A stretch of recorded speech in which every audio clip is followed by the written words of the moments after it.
की मिसाल तो पूरे गांव में दी जाती है। जब कभी जुम्मन मियाँ बाहर जाते हैं तो अलगू भाई इनकी घर की देखभाल करते हैं, और जब कभी अलगू भाई बाहर जाते हैं तो जुम्मन मियाँ इनकी घर की देखभाल करते हैं। हाँ, वो बात तो सही है, लेकिन अभी हमें खेती करने जाना है और हमें देर हो रही है। चलो। हाँ हाँ, जल्दी चलो। तुम भी तो उन्हीं सोडों की मार और किताबों से बचने के लिए अप्पा हजूर के लिए चिलम पे चिलम भरा करते थे। हाँ भाई, सही बोला तुमने। पर एक बात तो है, आज जो समाज में हमारी इज्जत है सब अप्पा हजूर की देन है। सही कहा मियाँ, तुमने सही कहा। चलो, मुझे देर हो रही है, मैं तुमसे बाद में मिलता हूँ। कुछ खा लो फिर चले जाना। नहीं मियाँ, तुम एक काम करना, शाम को भाभी को लेके घर पे आना। तुम्हारे भाभी ने तुम्हारे लिए मालपुए बनाए हैं। मालपुए? जरूर मियाँ जरूर। आओ आओ, बैठो। ये क्या खाला, अभी तक तो आपने पूजा ही खत्म नहीं की। बस कर बेटा, बस कर। खिला खिला के मारेगा क्या? ये क्या कह रही हो खाला, मरेंगे आपके दुश्मन, आप तो मेरी प्यारी खाजान हो। बेटा, अल्लाह ने मुझे कोई औलाद नहीं दी, पर तुम जैसा भांजा और करीमन जैसी बहू दी। इसी से मेरी मुराद पूरी हो गई। जो मिल्कियत मैंने तुम्हारे नाम की है, उसकी तुम रजिस्ट्री करवा लो।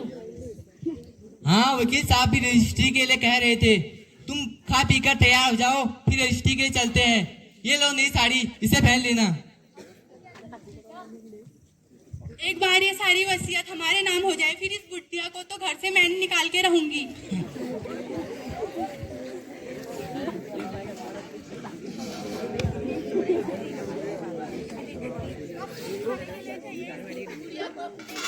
मेरे को कितनी मेहनत करनी पड़ती है, पता नहीं कब मरेगी।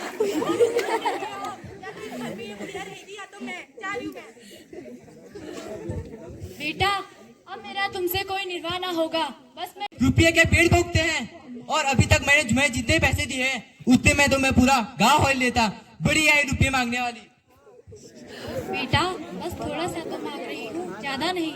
बेटा, अगर तुम मुझे महीने के खर्च नहीं दोगे तो मैं पंचायत बुलाऊंगी। क्या कहा? पंचायत बुलाएगी? बुला पंचायत। से रोटी खाओ और ऊपर वाले का नाम लो। नहीं बेटा, अब नहीं सहा जाता। अब तो मुझसे बर्दाश्त ही नहीं हो रहा है। बस बेटा, तुम जरूर आना। जरूर खाला। बेटा अलगू। अरे खाला, आप? हाँ बेटा। बेटा, तुम भी बस क्षण भर के लिए मेरी पंचायत में जरूर आना। लेकिन मैं उधर आके क्या करूँगा? क्यों बेटा, इस बूढ़ी औरत का सहारा नहीं बनोगे? खाला, जुम्मन में बेटा, क्या बिगाड़ के खातिर ईमान की बात नहीं कहोगे?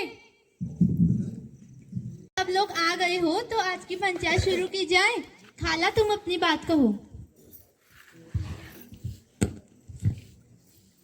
पंचो, आप सबको तो पता ही है कि मैंने 3 साल पहले अपनी पूरी जायदाद अपने भांजे जुम्मन के नाम कर दी थी, और उसने मुझे ताउम्र रोटी कपड़ा देना भी कबूल किया था।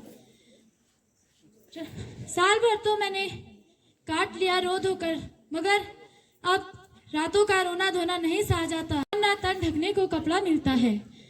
ऐसे में इसकी बीवी के ताने सुनने को और अलग मिलते हैं, तो इतना भी बर्दाश्त मुझसे अब हो नहीं रहा है।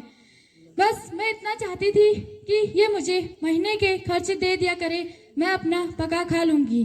पंचो, बस इतनी सी विनती है, अगर आप लोग मुझ में कोई ऐप देखो तो मेरे मुंह पर थप्पड़ मारो, मगर जुम्मन में कोई बुराई देखो तो उसे समझाओ कि एक बेबस बेवा की आह क्यों ले रहा है। आप पंचों का हुक्म तो सर माथे पर। आप किसको पंच बताते हो? फिर जो पंच कहेंगे आपको वही मानना पड़ेगा।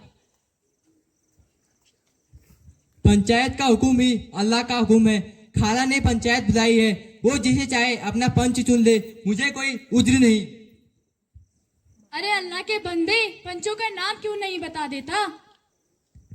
अब मेरा मुंह ना खुलवाओ, तुम्हारी लगी पड़ी है, तुम जिसे चाहो उसे पंच बना लो। बेटा, खुदा से डरो। पंच ना किसी के दोस्त होते हैं और ना